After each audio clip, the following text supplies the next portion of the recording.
I ask that you take your considerations not only from the viewpoint of the impact of right now, but also how my children, when I choose to have them, and the impact on their children. Our wild spaces are increasingly becoming smaller. We have less than 20% in the state of Nebraska, and I'd love to see a world where they can also see a bee and see cranes and grow up in that environment the same way that I did. That land out there, you're considering to blight it. I was out there this afternoon, and we have tons of pictures of wildlife migrating into that whole area, swimming on those lagoons. That dried lagoon right now is not completely dry. Why blight that when it is technically a wildlife area? That is a wetland. This talk of this being blighted or substandard area out here by Newberry is ludicrous. It's used by thousands of waterfowl on their way north and south both. I see them all the time. I'm driving up and down that road constantly. Were any of those properties next to a wetlands or a man-made wetlands? Because we all know it's right next to the wetlands. And you go putting buildings in there, and those migratory birds are not going to use that area. It sounds like to me the homework has not been done, and I'd like to know if he's destroyed any of those wetlands in those 10 studies or buildings. You know, it varies based on the areas that cities identify that they want blighted. Could it include a wetland? Possibly, but in my recollection, there hasn't been one done in a while that includes a designated wetland. But we identified, or we just studied the area that was originally given to us. In that, when you assessed the property, did you see any waterfowl on any of that property? There was some waterfowl on the property, yes. Enough said. Thank you. I just have a difficult time trying to really see that it's as anything other than a wetlands habitat that could be significantly disrupted. I think it's probably, however this was looked at, is really underestimating the significance of that area. It's at the confluence of two significant western rivers. It's a transitional area.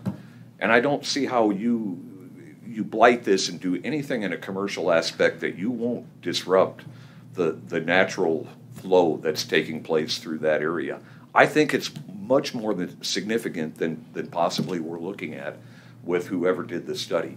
This site is within view of our home, and it's located between both rivers on wetlands that are the headwaters of the Platte River. Heavy industrial, whether a tire factory or slaughterhouse, have no place in such a vulnerable geographic location.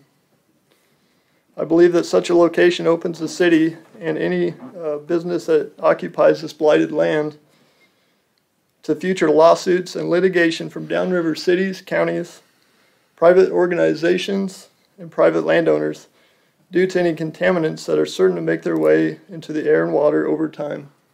But nobody said anything about the four-legged deer, our creatures and friends in the four-legged. Unfortunately, on Newberry one day, we did hit a deer that was there, and we had to call the police force to come out. Dee was wanting me to shoot it with my concealed weapon. I says, we're inside the city limits, dear, sorry, that ain't gonna happen. So we had to call the police force. And so I asked the gentleman, I said, or the officer, I should say, wow, one deer. He goes, oh, you should have seen. This has been a couple of years ago. But he said, you ought to see this at night. We shine our spotlights out there in the cornfield. Deer all over the place. So this is all their land. This is all their area. Even in this blighted district part here, everybody's involved in this. And all these animals come in. So it's not just waterfowl, foxes or whatever, but it's deer. It's all sorts of them that are there. I don't know how long that lagoon was used, but it strikes me as something that has a lot of heavy metals and other things that are currently undisturbed, that would be.